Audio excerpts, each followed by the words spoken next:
सब्जी परोसने वाली जिठानी। मुझे तो कुछ समझ में नहीं आ रहा मम्मी, एक बार मैं करण को फोन करके सब बता दूं क्या? देखिए जी, समझाइए इसे, कैसे बच्चों वाली बात कर रही है। अगर इसके ससुराल वालों को भनक लग गई कि इसे सब्जी बनानी नहीं आती तो हाथ आया इतना अच्छा रिश्ता निकल जाएगा। और जब बात इतनी आगे बढ़ चुकी है तो क्यों तू भरी हुई थाली पर रायता फेरना चाहती है? अभी तो सिर्फ सगाई हुई है मम्मी, पर कल से मेहंदी की रस्में शुरू हो जाएगी। अब भी हम सच्चाई सामने रख सकते हैं। अगर शादी के बाद उन लोगों को ये बात एक्सेप्ट नहीं हुई कि मुझे सब्जी बनानी नहीं आती और वहाँ इस टॉपिक को लेकर अगर कोई ड्रामा हुआ तो मैं बर्दाश्त नहीं करूंगी। अपना सामान बांधकर यहाँ आकर बैठ जाऊंगी, फिर तुम समझना। जब मैं तेरी माँ को ब्याह करके लाया था ना, तो तेरे नाना जी ने मुझे बोला था कि मेरी उषा इकलौती ऐसी संतान है जिसके मुंह में बोली नहीं है, और हमने मान लिया। शादी के बाद पता चला भाई ये सिर्फ मुंह नहीं हाथ पैर भी चलाती है, पर क्या कर पाए हम। एक बार शादी हो जाए ना, फिर कितने भी हाथ पैर मार ले कोई कुछ नहीं कर पाता। और दामाद जी को कुछ बोलने की जरूरत ही नहीं है, वो तो अपनी माँ का धूम है, तुरंत जाकर समदन जी को सारी बातें पिरो देगा। तू सीधा जा और कल ही मेहंदी की डिजाइन फाइनल कर बेटा। बेचारी नेहा झूठ बोलकर एक नए रिश्ते की शुरुआत नहीं करना चाहती थी, पर आमतौर पर अरेंज मैरिज में यही तो होता है। तुम अपना पास्ट भूल जाओ, मैं अपना पास्ट भूल जाती हूँ और एक नई कहानी शुरू करते हैं। अगर शादी के बाद कुछ सामने आ गया तब की तब सोची जाएगी। अपने ससुराल जाने के बाद से यहाँ नेहा घबराई हुई थी, तो दूसरी ओर नेहा की होने वाली जिठानी नैना भी जरा टेंशन में ही दिख रही थी। कहाँ हो तुम राहुल, और कितनी देर? कितनी देर? मरते मरते बचाऊं मैं दीदी। वो रास्ते में मुझे जीजू मिल गए थे। वो तो अच्छा है मैं पराठे थैली में लेकर आ रहा था, वरना अगर भैया को शक हो जाता ना तो तुम्हारी शादी आज टूट ही जाती। अरे शुभ शुभ बोल रहे, शादी टूटे मेरे दुश्मनों की। मम्मी को बोला था कि मम्मी शादी के पहले ही लड़के वालों को बता दो मुझे रोटी बनानी नहीं आती, पर नहीं, मम्मी ने बताया ही नहीं, इसीलिए मुझे ये रोज रोज तुझसे रोटियां मंगवानी पड़ती है। अरे पर कब तक दीदी? 3 महीने तो हो गए, और पता नहीं कितने दिन तुम रोटी बनाना सीखोगी। मेरे ससुराल में सबको पता है कि मुझे रोटी बनानी आती है, अब ऐसे में मैं कैसे रोटी बनाना सीखूं? शादी को ज्यादा दिन भी नहीं हुए कि बाहर जाकर क्लास ज्वाइन कर सकूं। अब तो बस सहारा मेरी देवरानी है, उसे सब कुछ बनाना आता है। कल से तो घर पर हलवाई लग जाएगा तो कोई प्रॉब्लम नहीं होगी। बाकी जैसे ही मेरी देवरानी आएगी रोटी का काम उसे संभाल दूंगी। पहली बार कोई जेठानी अपनी देवरानी के आने का इतना बेसब्री से इंतजार कर रही थी। नैना सभी को खाना परोसती है, जिसे खाते ही उसका पति मिहिर कहता है, तुम्हारे हाथ की रोटियां खाकर ऐसा लग रहा है मानो मम्मी जी ने अभी अभी अपने घर से बनाकर भेजी हो। मिहिर की बात सुनते ही नैना के तो हाथ पैर ठंडे हो जाते हैं। ये क्या कह रहे हो आप मिहिर जी? मेरा मतलब है मम्मी क्यों रोटी बनाकर भेजेगी? अरे वही तो मैं कह रहा हूँ, ऐसा लग रहा है। आज जब मैं दुकान से घर लौट रहा था ना, तो रास्ते में मुझे राहुल मिला, उससे थोड़ी बातचीत हुई, फिर वो आगे निकल गया और मैं रमेश समोसे वाले के पास चला गया। तो आज उसने बनाए थे कटलेट। मम्मी जी को कटलेट कितना पसंद है ये तो हम सब जानते ही है, इसलिए 2-4 कटलेट लेकर मैं मम्मी जी के घर चला गया था। आप मम्मी के पास गए थे? मम्मी ने तो बताया नहीं। आप समझे नहीं, इतनी सी बात तुम्हें फोन करके बताती रहेगी तो तुम अपने ससुराल का काम कब करोगी बहू? ये तो समझदारी है समदन जी की। आगे बता बेटा, फिर क्या हुआ? होना क्या था मम्मी, हर बार की तरह मम्मी जी ने मुझे देखते ही खाने पर बिठा दिया।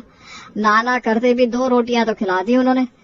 अभी कुछ देर पहले ही खाई है मम्मी जी की रोटी, और उसके बाद ये नैना की बनाई रोटी, एकदम सेम टेस्ट।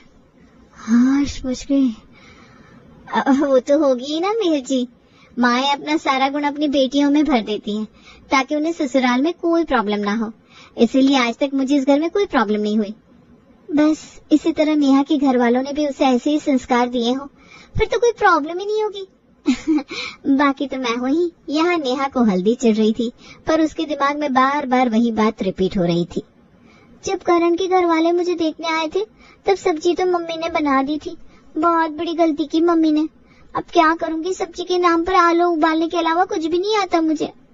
भगवान, बस भाभी के साथ मेरी ट्यूनिंग अच्छी रखना। अगर उन्होंने सब्जी बनाने का काम संभाल लिया ना तो फिर बस ससुराल में दिन बड़े अच्छे जाएंगे मेरे। यहाँ जेठानी देवरानी के गुणों पर निर्भर थी, वहाँ देवरानी जेठानी के। शादी की तारीख आ चुकी थी तो शादी तो अब टलने वाली थी नहीं, और अपने माँ बाप के प्रेशर में नेहा को फेरों पर बैठना ही पड़ता है, और फिर होती है विदाई। मैं बोल दूं क्या मम्मी? अभी बोल देती हूँ। अगर तूने इस बारे में किसी से भी बोला तो मेरा मरा हुआ मुंह देखेगी, समझी? तुझे मेरी कसम, ये राज यहीं दफन कर दे मेरे लाड़ो। और ऐसा तो नहीं है कि जाते ही तुझे सभी को 56 भोग बनाकर खिलाना पड़ेगा। पहली रसोई में सिर्फ चाय बना देना, बाकी फिर तू हनीमून पर चली जाएगी। और उसके बाद जब भी रसोई में जाना आए तो अपनी जेठानी को साथ लेकर जाना और जाते ही आटा गूंदना शुरू कर देना। तुझे आटा गूंदता देखेगी तो तेरी जेठानी को खुद ही सब्जी बनाने का काम करना पड़ेगा ना। हाँ मम्मी, ये ठीक है। कुशा की बात सुनकर नेहा में हिम्मत आ जाती है और वो विदा होकर अपने ससुराल पहुंच जाती है। अगली सुबह, अरे नैना, जरा मेरे साथ मेरे कमरे में चल। नेहा के लिए मैंने मेरी सास की साड़ी निकाली है, जरा देख कर बता पुरानी तो नहीं लग रही। नैना अपनी सास के साथ उसके कमरे में जाती है। वाह मम्मी जी, ये तो वही साड़ी है ना जिस साड़ी को पहनकर आपने अपनी पहली रसोई की थी। कितनी सुंदर लग रही है ये। और वैसे भी आजकल तो हीरोइन भी अपनी दादी नानी की साड़ियां पहनती है। मैं नेहा को साड़ी पहनने में मदद कर दूंगी। आज के जमाने की लड़की है ना साड़ी पहनना कहाँ आता होगा उसे।